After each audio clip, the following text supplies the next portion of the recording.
welcome to Cycle 1 of the Creative Writing Program called Planting the Seed. I hope you enjoy. Kwe, hello, telewizi malgeganat madiz eschik jagamich. My name is Mel Compton and my spirit name translates into Strong Tree Spirit. I am Mi'kmaq from the East Coast, primarily from Newfoundland, and I'm Caribou Clan. So I'm going to be the facilitator for the Creative Writing Workshop series. There will be about 10 sessions and a number of videos that will be attached to each session, all explaining activities and showing examples of some of the writing prompts and some of the things that we're going to be working on together. If you would like to share anything with me and share your writing, that would be amazing, and you can send that to me at mel@canadianroots.ca. I will also be participating in some of the activities as well as providing examples that have already been done in the past. Just to sort of show the difference in writing and to show that writing is unique to everybody and that not everybody's going to have the same ideas, and that's amazing and that's perfectly okay. And so I want to be able to show sort of the variations on how we can complete the activities. I'm one of those people who have been writing for a really long time and use that as sort of my self-care and sort of a grounding technique for myself in my life and some of the things that I've experienced, and that was my outlet. And so I also like to look at writing as sort of breaking down those barriers and breaking down boundaries and sort of breaking the rules a little bit. We often learn about writing as a very rigid and very structured process, especially when we're in like an academic environment. So school, even when we're writing papers or writing proposals for things or having to even write a resume, it's very formal and it's very linear and straightforward. I sort of like to say like let's put that aside for now during this workshop and let's work on actually engaging that creative side of our brain so that we can let our emotions and let our body and let our spirit really be represented in the writing and the pieces that we're going to create together. Sort of like let's throw that stuff out the window, so to speak, for now, and we can pick that formal stuff back up later, but I like to be able to break down those barriers, as I said. As we go along, I'll share a little bit more about myself and about my writing process, and I'll share my story on how I got into writing. I hope this is an amazing experience for you. I hope that you can learn something and develop and strengthen some skills that you may already have around writing. And I hope that I can teach you a few things along the way and sort of show you how writing has been one of those really cool things for me to be able to express myself, but also to release a lot of that stuff that I used to carry or continue to carry on my journey. So I want to say thank you, Walalan, Miigwech, Nyawa, for allowing me to be in your space in this way, and for engaging in the workshop series. And if you have any questions, feel free to email me or connect with your facilitator to connect with me. And maybe we can have a hangout session one day.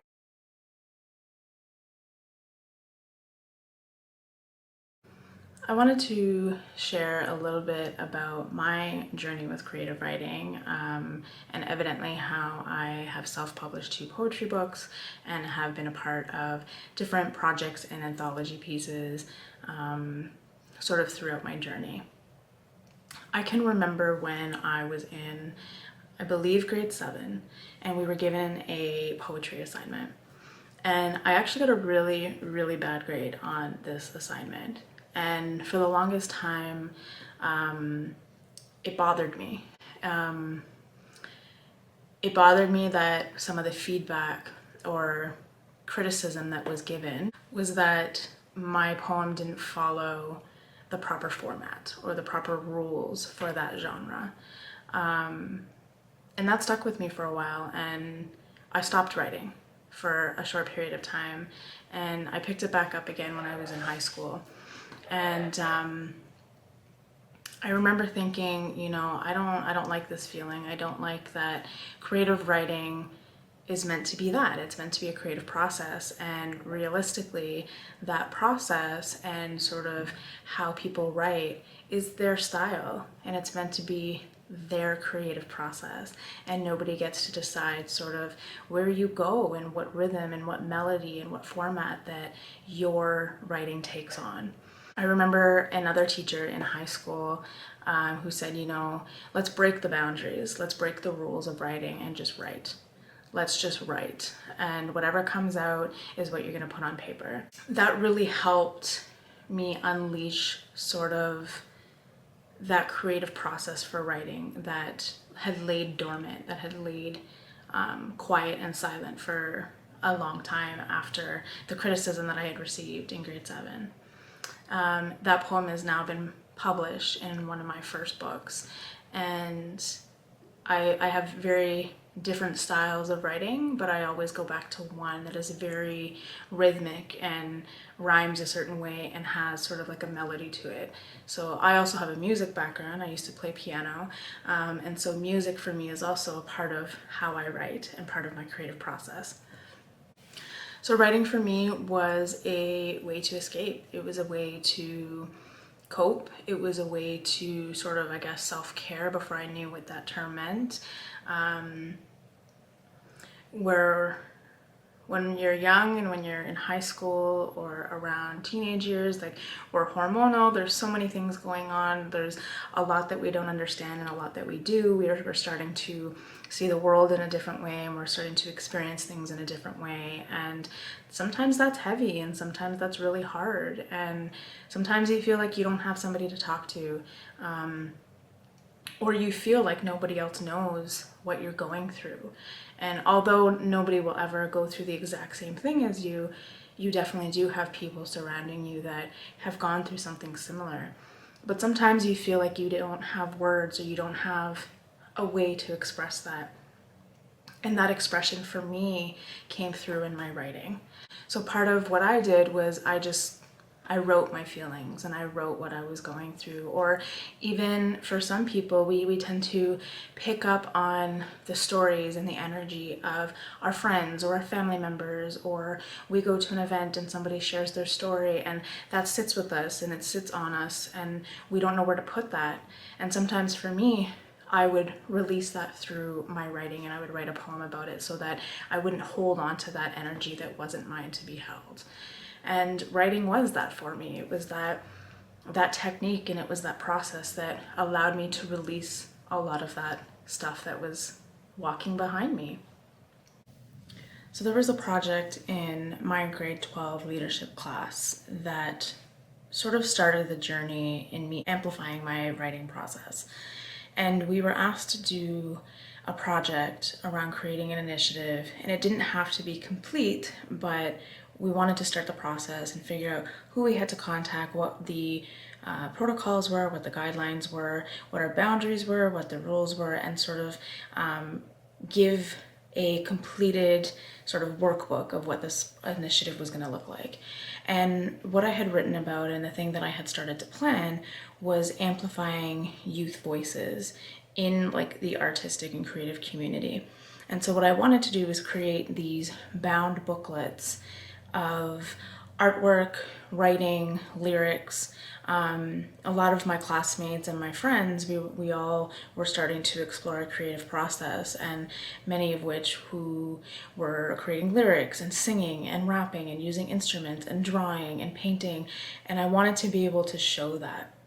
I grew up in a neighborhood that is classified as a low-income community, and there's a lot of what society deems as crime. There's a lot of things that took place, and so I wanted the community to see us in a different way. I wanted that positivity in our creative process to be presented, and so part of what started that was collecting a lot of this artwork and these poems from my friends and my classmates to eventually put this booklet together. Now, unfortunately, the class had come to an end and we didn't actually see this come to fruition, but a couple of years after, when I was in university, I had a stack of poems. I had so many poems written that I was like, you know what, I want to bind this together so that I can keep this for myself, for my family, maybe a couple of friends. There was no intention of selling it, But evidently what happened was I started doing some research and I realized that getting a publisher was very expensive. And I was with trying to pay for school and not having any band funding and other funding sources to go to university. And I really wanted to complete university because nobody in my family had gone. It was just too expensive. And so I started researching self-publishing options, and I had come across this website called Create Space. And what it meant is that you could upload your work into a PDF document. So I do all my work on Word and then I convert it to a PDF, and you upload that document, and there's you have to do all your formatting and your organizing, but once you upload that, there is a cover creator where you can just choose pre-existing images and create your cover page for the front of your book, and then you submit your PDF, submit it all together, and you get a rough draft copy that you can edit. It is a little bit of money to get those copies, but evidently the end process is that you can even publish now. They've grown so you can just publish online. You don't even have to do a hard copy book, but I ended up doing that with a collection of my poems. And then when my family and some of my friends and community caught wind of that, they wanted to buy it. And so I have a book. And now I have 2 books, and I'm working on my 3rd. And a lot of these poems are for that purpose, just to be bound together in a collection of one place, so that, because I used to have pages everywhere and little excerpts of poems written everywhere. And it was beginning to be very cluttered, and I'd have all these binders and these notebooks, and it was a lot of loose papers too, because I write everywhere. And so now those poems are in a collection of books, and I'm able to sell them. So things like that, we will go over some of that as we continue to meet together for these upcoming weeks, and I'll give you some tips and tricks around self-publishing if those of you are interested, but also to start from the basics. Let's figure out how to break down this creative barrier.